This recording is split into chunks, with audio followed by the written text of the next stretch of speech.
హాయర్స్ welcome to our channel. ప్రస్తుతం మనతో పాటు సీనియర్ జర్నలిస్ట్ దామ బాలా సార్ వారితో మాట్లాడదాం. నమస్కారం సార్.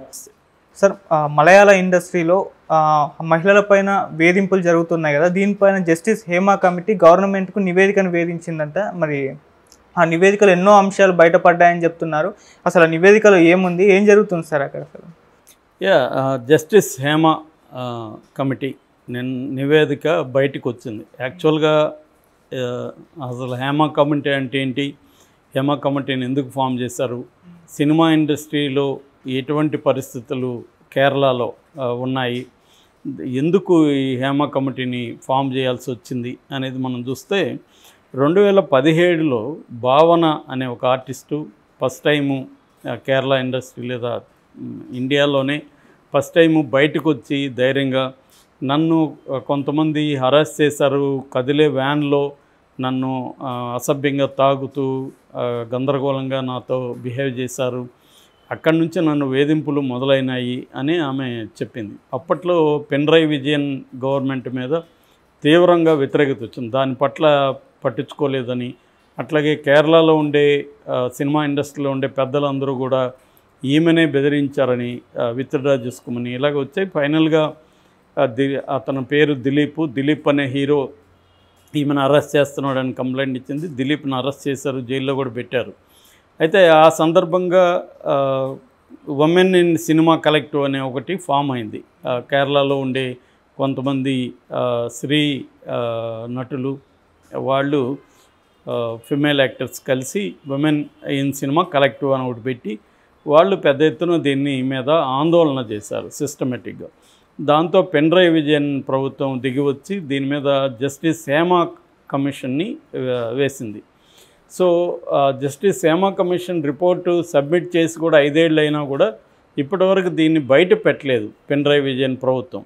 అయితే ఇప్పుడు కొంతమంది జర్నలిస్టులు దీన్ని రైట్ టు ఇన్ఫర్మేషన్ యాక్ట్ కింద ఇది ఖచ్చితంగా బయట పెట్టాలి అని చెప్పినప్పుడు బయట పెట్టక తప్పలేదు. అందులో కమిషన్లో ఒరిజినల్గా అయితే 295 పేజీల రిపోర్ట్ అది, కానీ ఇది ఎప్పుడైతే అడిగారో వీళ్ళు అందులో 63 పేజీలని తీసేస్తారని చెప్తున్నారు. 232 పేజీలు మాత్రమే బయటకు వచ్చాయి. ఈ 232 పేజీల్లో కూడా అనేక సంచలనమైన విషయాలు ఇప్పుడు దేశంలో సంచలనాన్ని రేపుతున్నాయి. ఇందులో ప్రధానంగా ఏమున్నాయని చూసుకున్నప్పుడు ప్రధానంగా కేరళలో కొంతమంది ప్రొడ్యూసర్లు, డైరెక్టర్లు, హీరోలు కలిసి ఒక మాఫియా లాగా ఏర్పడ్డారు. వీళ్ళు తమ కంట్రోల్లో లేని వాళ్ళందరినీ కూడా భయభ్రాంతం చేయడం, తమకి నచ్చిన అమ్మాయి హీరోయిన్లు తమతో గడపకపోతే వాళ్ళని వేధించడం, వాళ్ళకి వేషాలు రాకుండా చూసుకోవడం, ఇలాగ భయభ్రాంతం చేస్తున్నారు. అట్లాగే మామూలుగా అయితే మనకి పాష్ అనే ఒక యాక్ట్ ఉంది. పాష్ అంటే sexual harassment of women in work place అని బ్రాకెట్లో ప్రివెన్షన్, ప్రొహిబిషన్ అండ్ రెడ్రెసల్ అని ఉంటుంది అనమాట. దీన్ని సింపుల్గా పాష్ అని పిలుస్తారు. ఇది 2013లో వచ్చింది. ఈ చట్టం ప్రకారం దేశంలో ఏ రంగంలో అయినా స్త్రీలు పనిచేస్తున్న చోట స్త్రీల మీద లైంగికంగా హరాస్మెంట్ కావచ్చు, అత్యాచారాలు కావచ్చు జరుగుతున్నప్పుడు వాటిని ప్రివెంట్ చేయడానికి, ప్రొహిబిట్ చేయడానికి, వాటి జరిగిన వాళ్ళ బాధితులకు న్యాయం చేయడానికి ఈ చట్టం ఏర్పడింది. ఈ చట్టం ప్రకారం ప్రతి వర్క్ ప్లేస్లో కూడా ఐసీసీ అంటే ఇంటర్నల్ కంప్లైంట్స్ కమిటీ అనేది ఒకటి ఫామ్ చేయాలి. సో ఇదంతా జరగలేదు ఇక్కడ అనేది ఈ ఉమెన్స్ కలెక్టివ్ తీసుకొచ్చారు.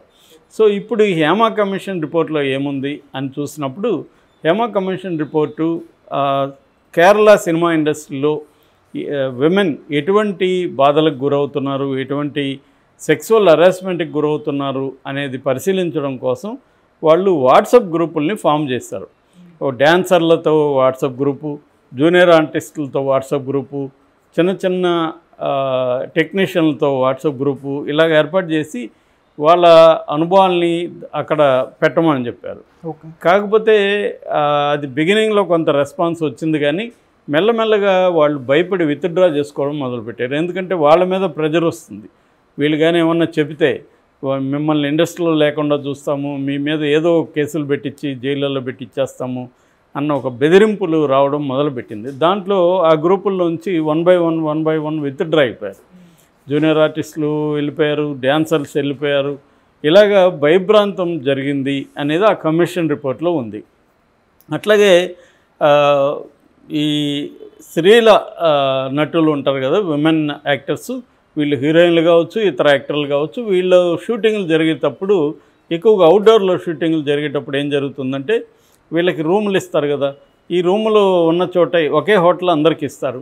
ఆ హీరోలు బాగా రాత్రంతా తాగేసి ఏ తెల్లవారుజామునో లేకపోతే అర్ధరాత్రి దాటిన తర్వాత వీళ్ళ తలుపులు తట్టడం భయంకరంగా, వీళ్ళు లొంగకపోతే వాళ్ళ మీద వాళ్ళని ఏదో రకంగా అరెస్ట్ చేయడం చేస్తున్నారని ఈ కమిషన్ రిపోర్ట్లో ఉంది.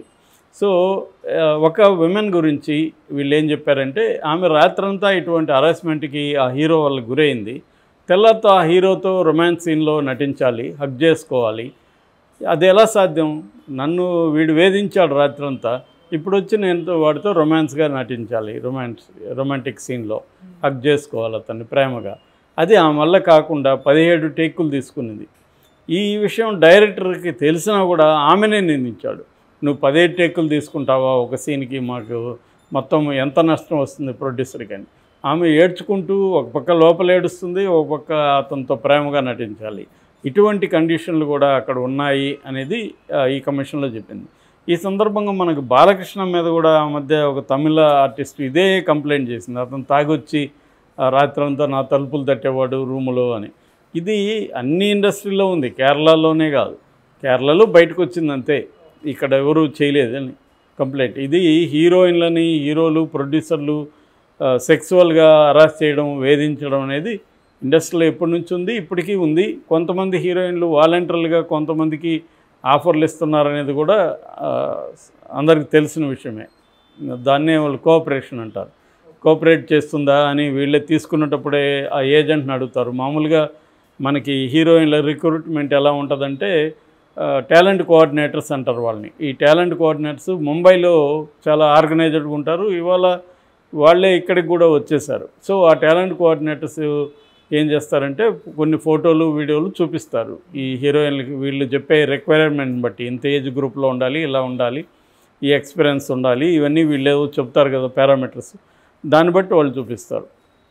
నేను ఒకసారి 2006, 7, 8 అనుకుంటే 8 ప్రాంతంలో ముంబైలో టాలెంట్ కోఆర్డినేషన్ కోసం కొన్ని సినిమాలుగా వెళ్తే అక్కడ 3 అంతస్తుల బిల్డింగ్ కూడా ఉంది ఒక టాలెంట్ అంత అంటే దాదాపు 10,000 మంది వాళ్ళ దగ్గర ఆర్టిస్టులు ఉన్నారు. సో అలాగా అది వెరీ వెల్ ఆర్గనైజ్డ్ అనమాట. వాళ్ళని వీళ్ళు అడిగేటప్పుడు రిక్వైర్మెంట్లో ఒకటి ఉంటుంది క్లాజు, అదేమంటే కోఆపరేట్ చేస్తుందా అని అడుగుతారు. కోఆపరేట్ చేయడం అనేది ఒక ముద్దు పేరు, అంటే ప్రొడ్యూసర్ పక్కన, డైరెక్టర్ పక్కన, హీరో పక్కన పడుకుంటుందా అనేది. దానికి వాళ్ళు కూడా కోఆపరేట్ చేస్తుందనో చేయదనో వాళ్ళు ముందే చెప్తారు. ఇలా ఈ లాంగ్వేజ్లో వాళ్ళు మాట్లాడుకుంటారు ముందే. అట్లా దానికి ఒప్పుకొని వచ్చే వాళ్ళు ఉంటారు. అలా మ్యూచువల్గా వాళ్ళ అంగీకారంతో వచ్చినప్పుడు ఏమి దాంట్లో ప్రాబ్లం ఉన్నట్టు కాదు. ఇది ఇందులో కూడా ఇండైరెక్ట్గా ప్రెజర్ ఉంది. అంటే నేను వేషం ఇస్తే నువ్వు నాకేమిస్తావు అని డైరెక్ట్గా అడిగేసేవాళ్ళు ఉంటారు. ఒక్కొక్కసారి ఆఫీసులో ఎలా ఉంటుందంటే ఫాదర్ని తీసుకొని అమ్మాయి వచ్చి ఉంటుంది, ఫాదర్ బయట కూర్చుంటాడు, ఏమై డైరెక్టర్ క్యాబిన్లోకి వెళ్తుంది. డైరెక్టర్ ఓపెన్గా అడుగుతాడు ఆమెని, నీకు ఈ వేషం ఇస్తాను సరే, మరి నాతో పాటు గెస్ట్ హౌస్కి వస్తావా లేదా ఏంటని. ఆమె వస్తానా రాదని దాన్ని బట్టి ఆమెకు వేషం ఇవ్వడం లేకపోవడం ఉంటుంది. ఎందుకంటే నీకే ఎందుకు ఇవ్వాలి, ఈ క్యారెక్టర్కి నాకు 100 మంది సూట్ అవుతారు, నీకెందుకు ఇవ్వాలి నేను అనేది డైరెక్టర్ వేసే ప్రశ్న. నువ్వు నీలో టాలెంట్ ఉండొచ్చు, 100 మందిలో కూడా నీలాగా నాకు ఈ క్యారెక్టర్కి సరిపోతారు. సో ఇలాగా జరుగుతుంటాయి. ఇక ప్రెజర్ హీరోలు ఏం చేస్తారు, మేజర్ హీరోలు వాళ్ళు సెలెక్ట్ చేసుకునేటప్పుడే మనకు అనుకూలంగా ఉంటుందా లేదా చూసుకొని సెలెక్ట్ చేసుకుంటారు. ఈ హీరోయిన్ అయితే మనకు అనుకూలంగా ఉంటుంది, మనం పిలిచినప్పుడు వస్తుంది కాబట్టి ఈ హీరోయిన్ పెట్టుకోండి అని డైరెక్టర్కి, ప్రొడ్యూసర్కి చెప్తారు. ఆ హీరోని కాదని వాళ్ళు వేరే వాళ్ళని పెట్టుకుంటే వీళ్ళ నరకం చూపిస్తారు. అందుకని ఇతను అడిగిన అమ్మాయిని తీసుకొచ్చి పెడతారు. సో ఇలాంటివి కొన్ని జరుగుతున్నాయి. కొన్నేమో అమ్మాయిలు వాళ్ళు మేము ప్రొఫెషనల్గా ఉంటాము, అంత తప్ప మేము ఇట్లాంటి పనులు చేయము అనేవాళ్ళు కూడా ఉంటారు. అలాంటి వాళ్ళని వీళ్ళు హరాస్ చేయడం మొదలు పెడతారు. హరాస్ చేసి వాళ్ళని ఏదో పద్ధతుల్లో అందరూ ఇలాగే అంటారు లేరా అన్నట్టుగా వీళ్ళకి తెలుసు అనమాట. ఇలాంటివి ఎన్నో చూశారు వీళ్ళు.